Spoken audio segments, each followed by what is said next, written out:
Shalom Alechem. Si on peut bloquer les micros, merci beaucoup, Toda Rabba. Voilà.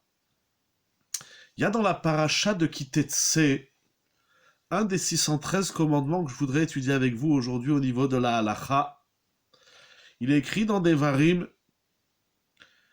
chapitre 22, verset 5. Lo iye keli gever al isha. Velo yilbash gever simlat isha. Première partie du verset, la Torah nous dit qu'une femme n'a pas le droit de porter sur elle keli gever. Littéralement, l'outil d'un homme, l'objet d'un homme.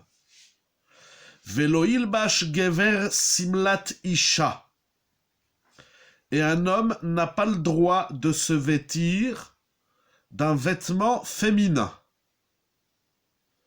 Donc la Torah interdit, on va dire dans un premier temps, la Torah interdit à l'homme de porter un vêtement féminin et à la femme de porter un vêtement masculin. Continue la Torah, Ki toavat Hashem Elokecha kol ose ele. Car c'est une toava. On a l'habitude de traduire une abomination envers Hachem, envers l'Éternel ton Dieu, tout celui qui agit de la sorte. Donc la Torah interdit, encore une fois, à l'homme de porter un vêtement féminin et à la femme de porter un vêtement masculin. Et la Torah nous dit que c'est une toeva. On traduit par abomination. Onkelos traduit Are merachak kodam Hashem elakach kol aved ilen. C'est-à-dire, comme ça, il traduit également Jonathan Menouziel, c'est-à-dire que c'est un comportement qui éloigne d'Hachem. Ou, on peut traduire aussi, un comportement qui est loin de Dieu, qui éloigne donc l'homme d'Akadosh Baruch. Ce n'est pas dans toutes les avérotes, dans toutes les interdictions de la Torah, ce n'est pas systématique qu'il est écrit que c'est une toeva, que c'est une abomination. Ce terme est dit dans quelques-unes des fautes qu'on n'a pas le droit de commettre. Ce n'est pas tous les commandements qu'on traduit négatifs, c'est-à-dire l'otaase, qui sont nommés de toeva. Il y a ici quelque chose d'abominable, qui éloigne l'homme d'Akadosh Baruch Hu, ou encore un comportement qu'Akadosh Baruch Hu veut, duquel Akadosh Baruch Hu veut qu'on s'éloigne. Qu'est-ce qu'il y a de si abominable? Rashi explique Loyek li gever alisha shete doma leish kede shetelech ben ha'anashim shenzo ela leshem niouf. Rashi nous dit que l'interdiction concerne une femme qui veut ressembler à un homme afin de pouvoir se mêler aux hommes pour se débaucher. Donc il y a ici l'habit masculin porté par la femme va permettre ou va conduire cette femme à se mêler entre les hommes et en arriver à la débauche. Velo ilbash, je continue Rashi, dit Rashi, Velo ilbash gever simlat isha. Là aussi, la Torah donc interdit à l'homme de porter un vêtement féminin. L'elech leshev ben hanashim. C'est-à-dire qu'il veut porter cet habit féminin pour se confondre aux femmes. Première partie de Rashi. Nous voyons de Rashi que l'interdiction de porter à l'homme ou à la femme le vêtement de l'autre, c'est lorsqu'on se vêtit de telle manière où on va se confondre dans un groupe inadapté, c'est-à-dire je suis un homme, je vais me confondre avec les femmes, ou je suis une femme, je vais me confondre avec les hommes. Et le but de cette confusion, on va dire, ou de ce déguisement, c'est pour en arriver à la débauche. On peut dire un petit peu différemment, ça va conduire inévitablement à la débauche. Deuxième partie de Rashi, dit Rashi, Davar acher, shelo yashir se'ar ha'erva ou se'ar shel bet ha'shechi. La Torah interdit également à l'homme de s'épiler les parties du corps, par exemple les aisselles ou les parties intimes. La Torah interdit à l'homme de s'épiler tel que les femmes normalement s'épilent. Donc ça veut dire, et il continue Rashi enfin, qui toavat Hashem, lo asra Torah, la Torah n'a interdit, et la levush amevi l'idée toeva. La Torah interdit un vêtement qui va conduire à l'abominable, c'est-à-dire à ce mélange homme et femme, et bien évidemment, cela va conduire à des comportements où les mœurs sont abîmées, plus crûment, va conduire à une sexualité interdite. C'est intéressant que l'habit choisi va conduire à une dépravation sexuelle, interdite, prohibée par la Torah. Ça veut dire, en termes de halacha, d'après Rashi, on va soulever des questions de halacha, on verra par la suite, l'interdiction ne concerne qu'un habit qu'on porterait, on va dire, en vue de se confondre dans un public inadapté où on va en arriver à la dépravation. Avant de continuer sur ce point, vous avez remarqué que Rashi, c'est écrit dans la Gemara, Masechet Nazir, c'est stipulé aussi dans le Shulchan Aruch. On va revenir de façon un peu plus détaillée, mais dans le premier temps, je vais le faire de manière générale. Rashi nous dit que l'interdiction de lo yilbash, parce que ça va devenir un concept, lo yilbash, inclut aussi bien l'interdiction de se vêtir du vêtement, comme on dit en français, du sexe opposé, mais ça inclut également l'interdiction de l'esthétique du sexe opposé. Ça veut dire que si, notamment Rachid a parlé d'épilation, on verra d'autres exemples dans la halacha, donc l'objectif, c'est d'en arriver à une abomination, à un comportement de dépravation. Pour cela, la Torah interdit aussi bien le choix de l'habit, ça veut dire par exemple, une femme n'a pas le droit de porter un pantalon, un homme n'a pas le droit de porter une perruque, de femme, bien évidemment, je ne parle pas d'un homme qui a une calvitie et donc il met une perruque pour cacher sa tête, il se vêtit de vêtements proprement féminins, ou vice-versa une femme qui se vêtit de vêtements masculins, ou troisièmement, tout comportement duquel je vais user, on va dire, d'un comportement du sexe opposé, notamment l'épilation, puisque c'est en vue de To'eva, la Torah l'interdit.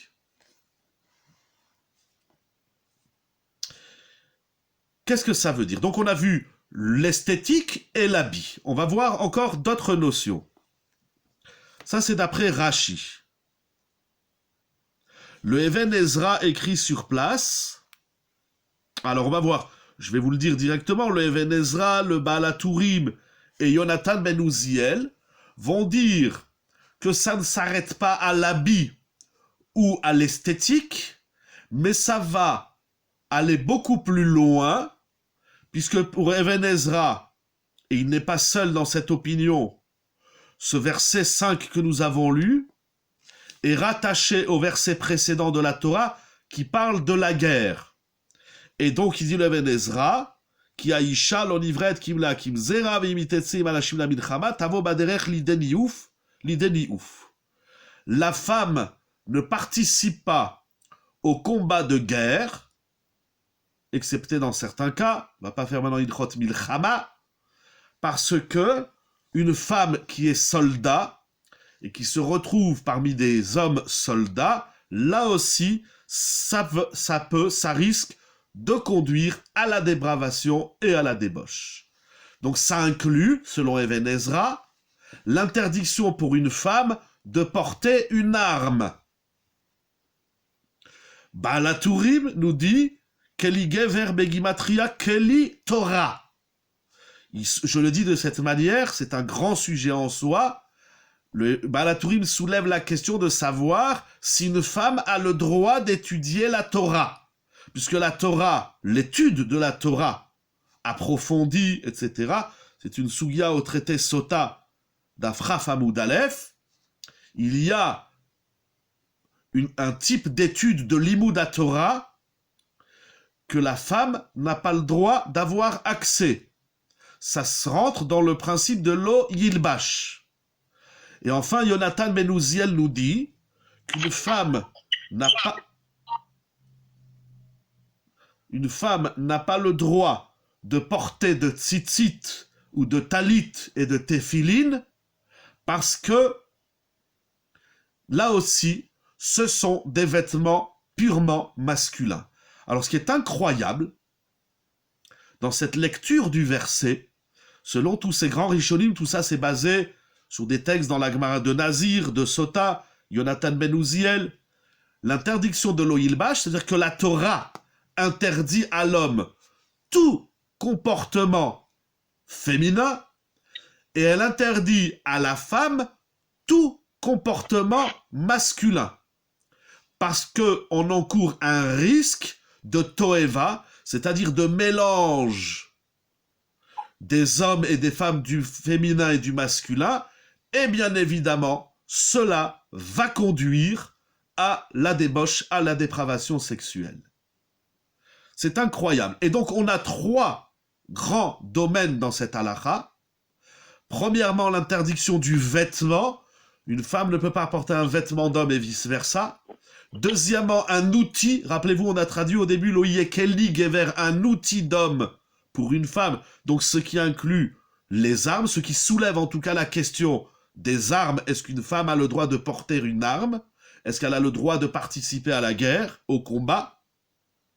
Et cela inclut également des objets qu'on dit religieux, donc tzitzit et téphilin selon Yonatan ben Uziel.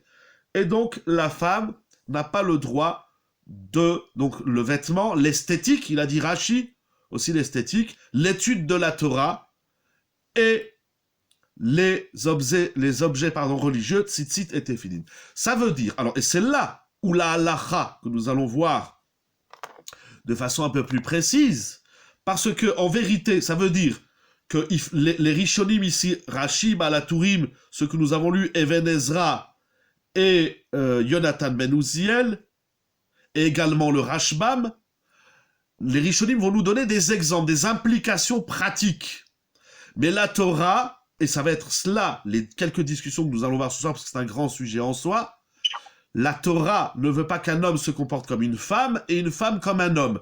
Mais on sent bien que ça touche un large, on va dire un large, on va dire menu dans toute cette sougia. Je peux m'amuser à le faire en rigolant. Est-ce qu'un homme a le droit de faire la vaisselle? Est-ce qu'une femme a le droit de faire les courses, par exemple? Ça va aller très loin. La règle, nous l'avons comprise, mais maintenant dans le détail. C'est ça que nous allons voir. Encore un point important avant de rentrer tout de suite dans la halakha très pratique. Vous allez voir, ce sont des questions de tous les jours. Est-ce que, par exemple, si on est dehors, je suis dehors avec ma femme et à la froid, est-ce que j'ai le droit de lui donner ma veste, mon pull, mon manteau? Ça concerne également les enfants, surtout du côté des filles, parce qu'on voit qu'il y a une certaine un certain état d'esprit que les petites filles, on leur met des pantalons. Est-ce que d'après la halakha, on a le droit de mettre des pantalons à des petites filles? Grande, c'est sûr que c'est assourd. Quel type de pantalon? Nous allons tout de suite rentrer dans le sujet. Un dernier point, le Even Ezra explique quel est l'enjeu de cette mitzvah. Nous avons vu Rashi, et c'est clairement dans le Rashbam et dans le Baal HaTurim, l'enjeu de ce commandement de la Torah, c'est parce que adopter pour un homme le comportement d'une femme et vice-versa, ça peut conduire, et c'est pas seulement que ça peut, c'est que ça va conduire inévitablement à un mélange des hommes et des femmes, et le mélange des hommes et des femmes va conduire au znout, à la toeva, à la débauche. La Torah veut protéger et encourager la kdusha, la sainteté dans les couples, la sainteté dans les hommes et la sainteté chez les femmes, et pour ce faire, la Torah, elle nous interdit tout cela. Even Ezra rajoute un point très intéressant. Hashem yeta'ev mi sheyeshane ma'ase Hashem. Akadosh Baruch Hu a en aversion celui qui modifie l'œuvre divine. C'est très intéressant et c'est d'actualité. Pourquoi? Il y a à l'extrême aujourd'hui dans le cas d'Israël, et c'est pas nouveau, des femmes qui veulent jouer le rôle des hommes. Que ça soit à la synagogue, que ça soit officier, que ça soit être rabbin, etc. Akadosh Baruch Hu, il a créé le monde, vous pouvez le voir dans Bereshit, j'ai un Bereshit sous les yeux, c'est écrit plusieurs fois dans le livre de Bereshit au moment de la création. Akadosh Baruch Hu, il a créé les créatures, les minos, les minam, les minéou. Comme ça c'est écrit aussi dans Parashat Shemini. Akadosh Baruch Hu, il a créé des espèces. Prenez le mot espèce, avec ça, est-ce que c'est modifier l'œuvre divine? Alors attention, je vais revenir sur la question. Je finis juste cette Nekuda, je vais revenir sur la question. Akadosh Baruch Hu, il a créé des espèces. Prenez le mot espèce entre guillemets. Ces espèces, ce sont des créatures. Il a créé le végétal, l'animal, l'eau, le feu, etc. Tous les éléments de la création. Dans ces espèces, ou dans ces créatures divines, il y a l'être humain. Akadosh Baruch Hu, il a décidé que tu es une femme. Akadosh Baruch Hu, il a décidé que tu es un homme. Si maintenant, tu modifies cette nature, ça, Akadosh Baruch Hu, ça l'insupporte. Alors, vous posez la question, est-ce que faire un vaccin, j'ai pas très bien compris pourquoi vous vous focalisez sur le vaccin. C'est pas plus masculin que féminin, et ça ne s'appelle pas modifier. Parce que la Torah, alors là aussi, il y a, en vérité, dans la halakha, d'énormes débats, qu'est-ce qu'on appelle modifier le Maaseh Hashem, l'œuvre divine. L'homme, on est souvent confronté à ça. Akadosh Baruch Hu nous a offert un monde, avec ses différentes créatures et ses différents aspects, et l'homme va apporter une modification, une amélioration ou une adaptation à la création du monde vis-à-vis de lui-même. Quelle est la structure ilkhatite au niveau de la halakha? Est-ce qu'on a le droit de modifier des gènes? Est-ce qu'on a le droit de modifier un homme et le rendre femme et vice-versa? Ce sont des grandes questions de halakha. Tout ça, c'est étudié minutieusement dans la halakha. Mais ça rejoint, selon Even Ezra, Akadosh Baruch Hu, il a dit, tu es une femme. Si maintenant tu t'habilles en homme, ou tu te comportes en homme, en masculin, tu es en train de refuser l'œuvre d'Akadosh Baruch Hu. Alors, pardon, si on peut couper les micros, excusez-moi. Alors, là, on a une première définition. Si j'adapte la création divine, c'est permis. Si je la transforme pour une femme, faire la sécurité devant une synagogue et une école, c'est une très très bonne question.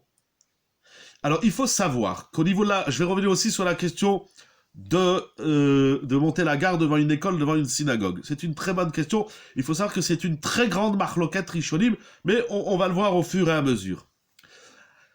il y a dans cette idée du refus de l'œuvre divine, de Maaseh Hashem, il y a quelque part un rejet, que Dieu nous en préserve, du divin. C'est-à-dire, je refuse qu'Akadosh Baruch Hu m'a fait homme, alors je m'habille en femme, et vice-versa.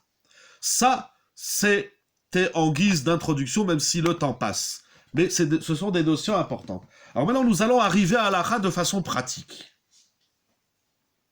Parce que toutes les questions que vous soulevez, et beaucoup d'autres encore, nous allons voir, se définissent par une grande discussion dans les Rishonim. Est-ce que l'interdiction d'adopter le comportement du sexe opposé, ce n'est uniquement si je le fais dans l'intention de la débauche? Et alors là, la question, par exemple, d'une jeune fille qui voudrait monter la garde devant une école, une synagogue, etc., ce serait permis parce que c'est pas fait dans le but de se débaucher, on le fait dans le but de surveillance, mais selon de nombreux Rishonim, l'interdiction de la Torah de se vêtir ou de se comporter comme un homme pour une jeune fille ou comme une femme pour un homme, c'est indépendant de l'objectif dans lequel je fais la chose. Tout ce qui est comportement masculin est interdit pour la femme, quelle qu'en soit l'intention. Alors c'est vrai qu'au niveau de la halakha pratique, la tendance des rishonim, des poskim, des décisionnaires de la halakha, c'est de dire que si c'est pas dans l'intention de ressembler à une femme pour se débaucher, alors on aurait le droit. Par exemple, donc l'exemple de la garde, une jeune fille qui monte la garde, c'est pas pour draguer les garçons, mais attention. Ou bien, par exemple, un homme qui vend des vêtements féminins. Alors aujourd'hui, il y a des mannequins en plastique, etc. Mais dans le temps, le commerçant, il portait lui-même les habits et il les montrait. Donc là, un homme qui vend des robes, il porte pas la robe à un moment donné pour se débaucher. Il porte la robe pour montrer aux clients éventuels la couleur, la forme, etc. La tenue de la robe. Seulement, il faut faire très attention avec ce éther. Pourquoi ? Parce qu'en vérité, on touche ici une des notions fondamentales de la Torah qui s'appelle la tzniut, qu'on a l'habitude de traduire très vulgairement ou très populairement, on traduit la pudeur. Ça veut dire, lorsqu'une jeune fille, elle monte la garde devant l'école, par exemple, ou devant la synagogue, autre exemple, je voudrais distinguer entre deux cas. Si elle est seule devant la synagogue, des fois on n'a pas besoin de 2 ou 3 gardes synagogue. Ça suffit qu'il y ait un gardien qui est là, qui surveille, il est au téléphone, il regarde les caméras, etc. Alors là, on peut éventuellement trouver des permissions. Même si, d'après Even Ezra, une jeune fille, une femme n'a pas le droit de porter une arme, étant donné que c'est pas fait dans l'objectif de la débauche, selon de nombreux décisionnaires, la chose sera permise. Cependant, si ils sont deux gardes, un garçon et une fille, et là il faut beaucoup de hirat shamaïm, je ne dis pas une conclusion, je suis là pour éveiller l'attention, pour dire que c'est une loi de la Torah, je parle ici d'un commandement de la Torah, qui s'appelle l'Oilbash, et là, lorsqu'il y a un garçon et une fille, même si quand on est là, on surveille, on fait le travail, mais à partir du moment où un garçon se trouve avec une fille ou plusieurs jeunes filles et plusieurs jeunes hommes, là, on va rentrer dans un sujet extrêmement délicat que la société d'aujourd'hui n'aime pas entendre, que la société d'aujourd'hui prône et encourage le mélange des garçons et des filles, mais il faut savoir que dans la halakha, c'est strictement interdit.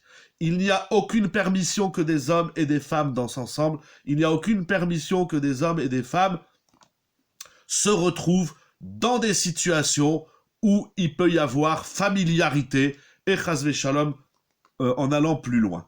Donc il faut beaucoup de hirat shamaïm, il faut être amiti. Si, bien sûr qu'on est là pour monter la garde, on n'est pas là pour draguer, on n'est pas là pour s'amuser les garçons et les filles, on est là parce que il y a un enjeu de société important qui s'appelle surveiller la synagogue et surveiller l'école, mais si on a fini le travail, on pose les armes, on pose nos affaires, on rentre à la maison, c'est une chose. Mais il faut être très honnête, encore une fois, j'ouvre une fenêtre, Je laisse chacun interroger son Rav. Je parle avec vous de choses très générales, mais il faut faire extrêmement attention à cette Souga. Mais revenons à la Souga de l'Oilbash. Le Shulchan Aruch, dans Yoredea Siman Kuf Pebet, stipule tout cela dans la halacha. Et il le dit de manière très générale, Lo ta'ade isha ade ha'ish. Le Shulchan Aruch va même interdire, on a vu l'esthétique, même les bijoux. Je n'ai pas le droit, en tant qu'homme, de porter des bijoux féminins. De la même façon, une femme n'a pas le droit de porter des bijoux masculins. Un homme a le droit, stricto sensus, dans la halakha, de porter des bijoux. Il a le droit d'avoir un anneau, il a le droit d'avoir un bracelet, il a le droit d'avoir une chaîne, il a le droit d'avoir une montre. Tout ce qui est bijoux, la Torah n'interdit pas aux hommes de porter des bijoux, comme on le voit clairement au traité Shabbat, dans les Ilchot Otsa et dans le Shulchan Aruch, Orach Chaim Siman Shin Aleph. La question, c'est pas d'interdire les bijoux aux hommes et de les encourager aux femmes, bien évidemment, mais la Torah interdit à l'homme de porter des tarchitim, des bijoux féminins pour l'homme et des bijoux masculins pour la femme.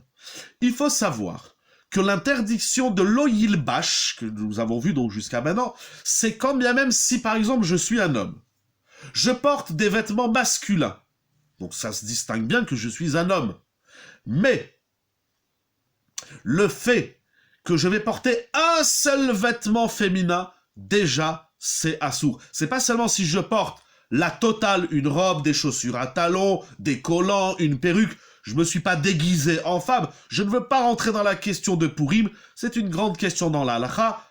Certains permettent, certains interdisent, mais même ceux qui permettent à Purim de se déguiser, de porter une perruque ou de se déguiser en femme pour les hommes, d'abord j'ai jamais compris pourquoi il y en a, ils attendent Purim de se déguiser en femme, mais en tout cas sans rentrer dans le débat de la halakha, parce que l'oilbash c'est pas seulement le déguisement de Purim, mais ce qui est écrit clairement c'est que si à Purim on se déguise comme une femme pour aller s'asseoir dans les Nashim et pour commencer à une familiarité avec les femmes et vice versa, c'est sûr que c'est assourd. En tout cas, l'interdiction de l'oilbash, c'est même si je ne porte pas un complet féminin, mais je ne porte qu'un seul vêtement féminin, déjà, ça s'appelle l'oilbash. L'interdiction de l'oilbash, c'est seulement, comme nous avons dit encore une fois, un vêtement qui est réservé aux hommes ou un vêtement qui est réservé aux femmes. Aujourd'hui, le monde actuel a fait des vêtements qui sont ni pour hommes, ils sont pas plus pour hommes que pour femmes.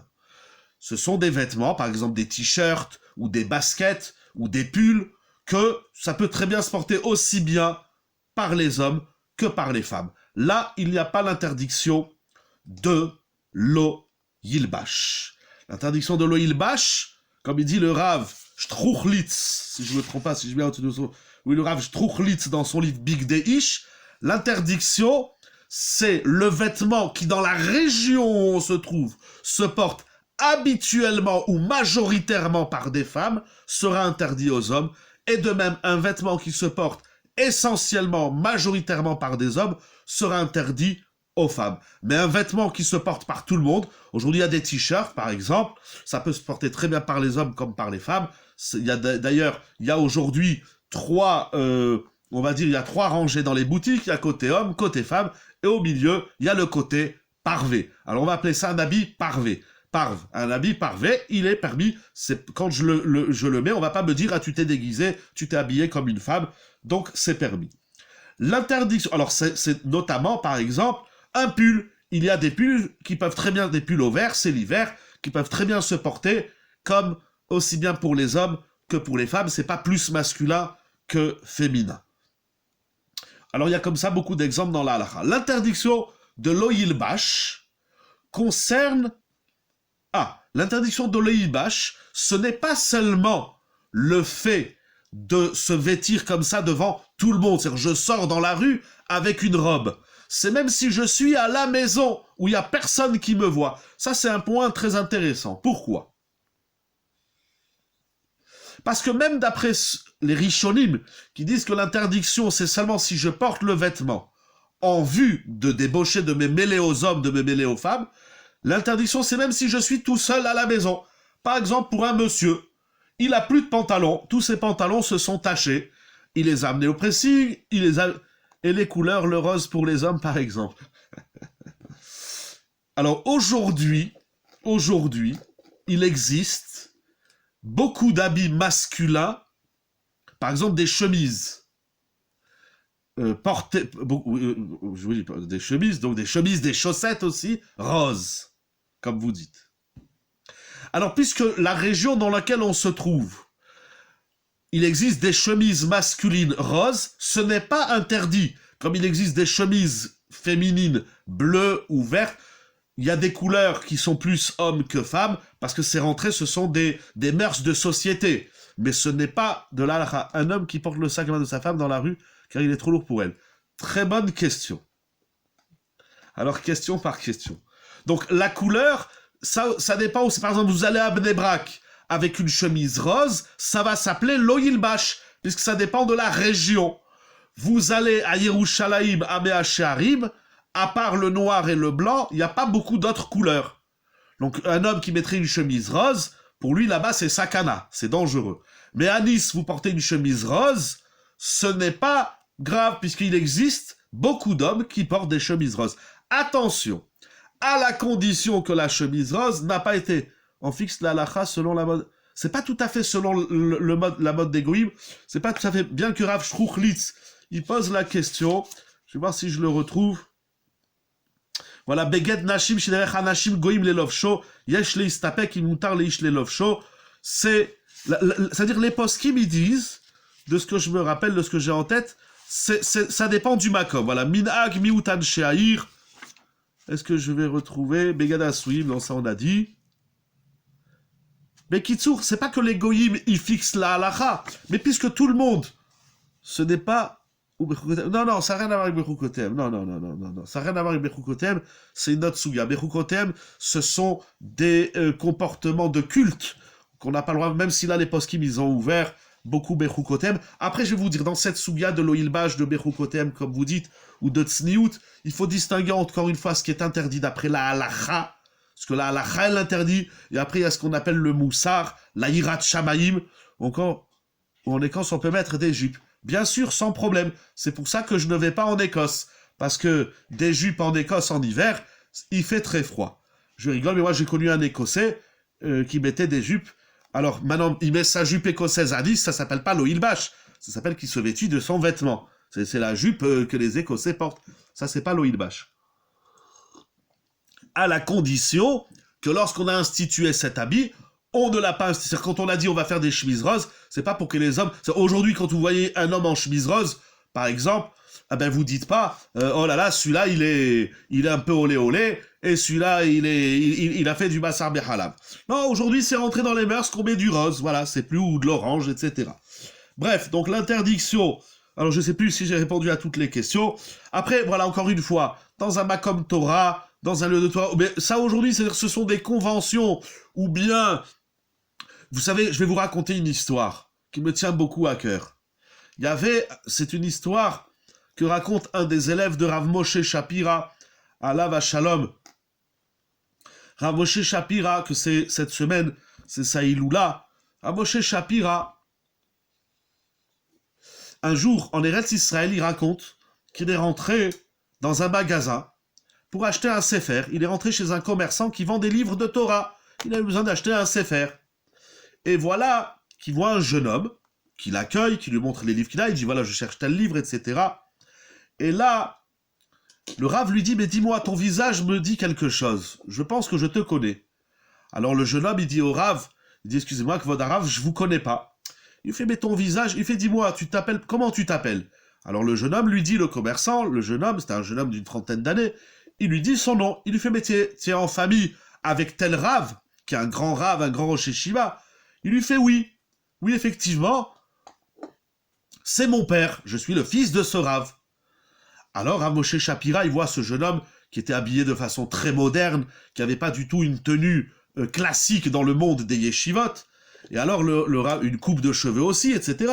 Alors le Rav, il lui dit, mais pourquoi, comment tu es ici, tu es commerçant, pour remplacer quelqu'un ou c'est ton job? Il dit non, c'est mon métier. J'ai quitté la yeshiva, aujourd'hui je tiens, et encore Baruch Hashem, il tient un commerce de sfarim et d'objets de Kdusha, il aurait pu vendre des chaussettes ou des cacahuètes, mais au moins il est resté dans le Kodesh.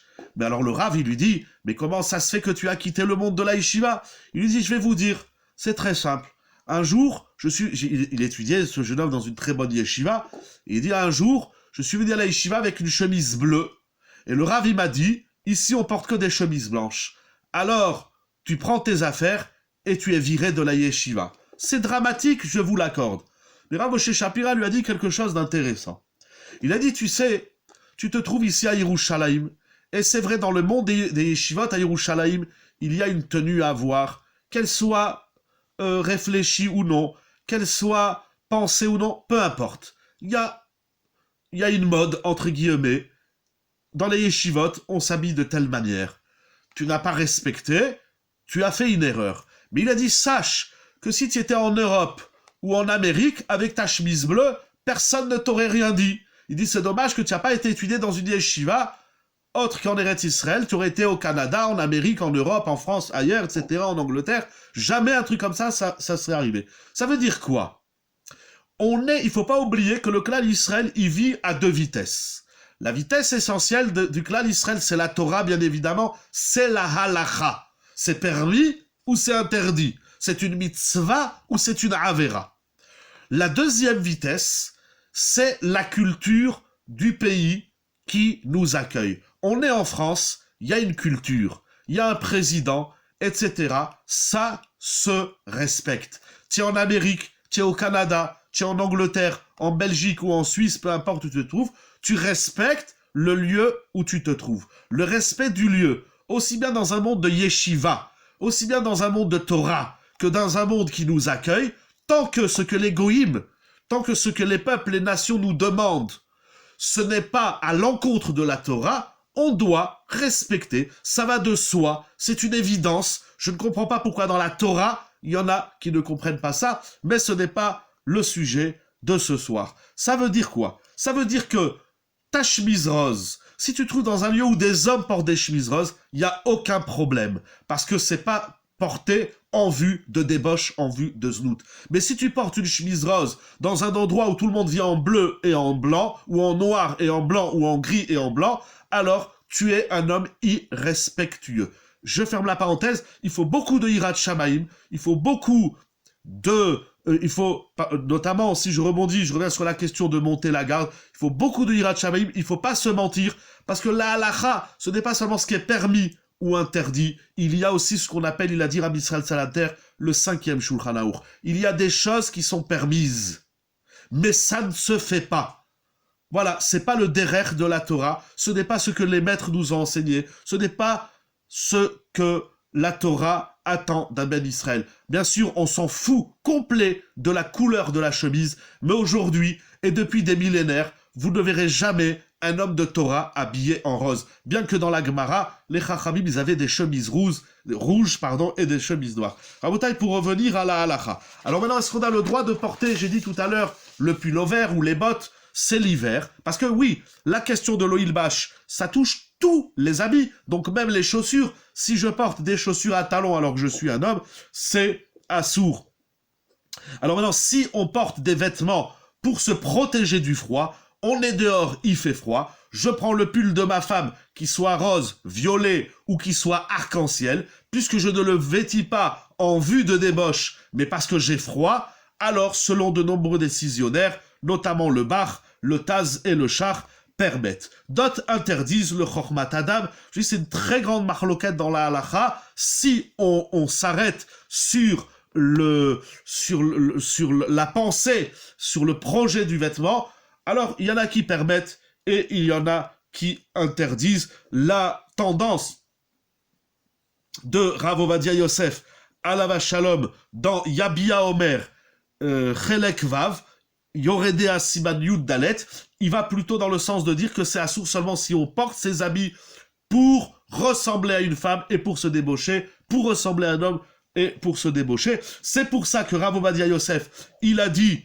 un énorme chidouche, il dit un très grand chidouche dans la halacha, à prendre avec beaucoup de délicatesse, je ne sais même pas pourquoi je vous dis ce chidouche. Rav Ovadia Yosef, il l'écrit là-bas, de toute façon vous pouvez le voir dans son livre, il n'y a rien à cacher, c'est dans Yabia Omer, Yoredea, Chelek Vav, Siman Yudalet, il dit les femmes, vous savez que dans la halacha, une jupe qui est au-dessus du genou, même lorsqu'une femme elle s'assoit, il y a des jupes qui arrivent au niveau du genou, mais quand elle s'assoit, eh ben ça tire le tissu, et hop, la jupe elle vient au-dessus du genou, c'est strictement interdit dans la halacha.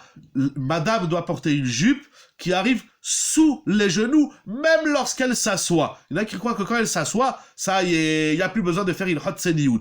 Seniout, c'est que tu sois assise, allongée, debout, poirier, pommier, oranger, ce que tu veux. Une femme, ça doit être sniout. De même, une jupe qui est moulante, qui épouse les formes du corps, est strictement interdit dans la halacha. Ça, c'est du issour. Ça, c'est pas du moussar. Moussar et issour sont sœurs jumelles, mais il faut bien définir. Alors, il dit Rav Ovadia Yosef, on va dire aux femmes de porter des pantalons, certes, pas moulants, parce qu'il y en a qui ont dit, eh ben, il y a des pantalons de femmes. C'est vrai qu'un pantalon de femme, c'est un pantalon où il n'y aura pas le problème de l'oïlbash. Il y a des pantalons hommes, il y a des pantalons femmes. Alors, les pantalons femmes, il n'y a pas l'oïlbash. Mais il y a un autre problème. Quand c'est dans ton pantalon, on dirait que tu n'en as pas. Alors, il faut qu'il soit un peu large. Il dira à Vadesef, c'est mieux de porter pour une femme un pantalon large qu'une jupe serrée ou trop courte. Le mieux du mieux, c'est de porter une jupe ou une robe qui est large. Ça, c'est pour certains. Alors, vous avez posé la question du sac. Alors, il y a aussi, j'ai vu cette question aussi concernant le parapluie. Par exemple, il pleut. Est-ce qu'un homme, il a le droit de prendre le parapluie de madame? C'est un parapluie où dessus il y a Hello Kitty, c'est le parapluie de sa fille, ou c'est un parapluie comme ci ou comme ça. Bon, dans le parapluie en lui-même, il appartient ni aux hommes ni aux femmes, donc il n'y a pas de problème. Le sac, c'est la même chose. En réalité, dans le sac, il y a deux questions. Il y a la question, est-ce que je peux aider ma femme à porter son sac? Et est-ce que moi, j'ai besoin d'un sac pour porter mes sfarim? Au lieu d'aller acheter un sac, ma femme me dit, tiens, j'ai un sac Pierre Cardin ou je sais pas quoi, Cartier, je te le donne. Alors, si c'est pour l'aider, si c'est pour aider madame à porter son sac, il n'y a aucun problème. Ça ne rentre pas dans l'interdit. Qu'est-ce que je voulais dire encore? Ah, alors les enfants. Oui, on va finir avec les enfants parce qu'il se fait déjà un peu tard. Il y a encore beaucoup de dinim. Alors, ah oui, très très important. Rav Ovadia Yosef, dans cette chouvot, Yechavedaat, Chelek Zaïd, Siman Kouf Mem Vav, il dit qu'une femme n'a pas le droit de se couper les cheveux comme les hommes. C'est-à-dire, elle veut une coupe homme. Assour. C'est assour. Il existe des coupes femmes, il existe des coupes hommes. Ah, maintenant vous allez me dire, oui, mais maintenant, il y a beaucoup de femmes qui se coupent la tête ou les cheveux comme les hommes. C'est un problème. C'est-à-dire que si de dos, ça c'est moi qui rajoute, bon, ben je vais pas le dire, je sais pas si c'est juste. En tout cas, si quand tu as ta tête coupée comme ça, on dirait un homme, c'est assour.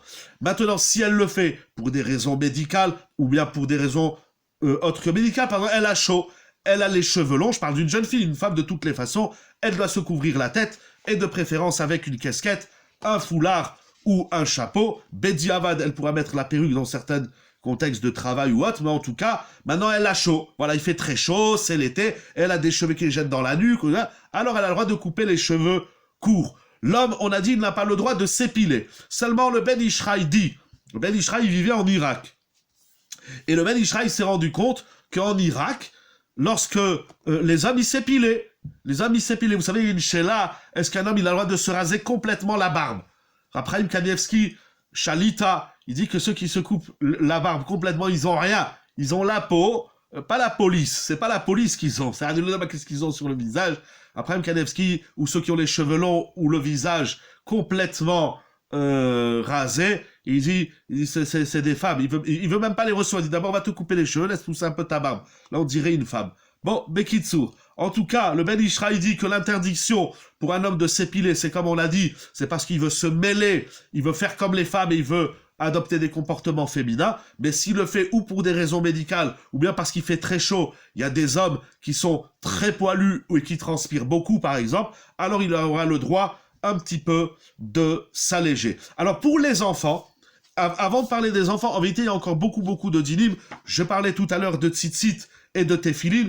Le Rav Struchlitz, il écrit dans son livre Big Deish qu'une femme n'a pas le droit de porter une kippa. Ça arrive des fois, les femmes, elles arrivent à la synagogue, elles n'ont pas de foulard, on leur donne une kippa. Lui, il dit que c'est assour parce que c'est une kippa d'homme, et une femme, elle n'a pas à porter une kippa parce qu'elle porte la kippa, elle porte le tzitzit, elle porte les téphilines, et après, elles veulent venir des rabbins. Eh ben non, c'est pas comme ça dans la Torah. Tu veux être rabbin, tu vas au carnaval ou tu vas là où tu veux. Dans la Torah, la place du Rav, c'est un homme. Pourquoi et comment? C'est un autre sujet. Il y a des psukim qui sont clairs dans la Torah qu'une femme, elle peut pas avoir de manière, encore une fois c'est général, c'est pas le sujet, elle peut pas occuper un poste communautaire, social et communautaire au vu du grand public. Elle peut être présidente d'une communauté, elle peut avoir certains postes, mais Rav, c'est un homme. Comme le Mashiach, il sera un homme, il sera pas une femme. Et s'il y en a qui croient que le Mashiach, il va être une femme, eh ben, ils nous disent quel Mashiach ils auront, et dans quel Olamaba ils iront. Chez nous, on appelle ça le Gehinom.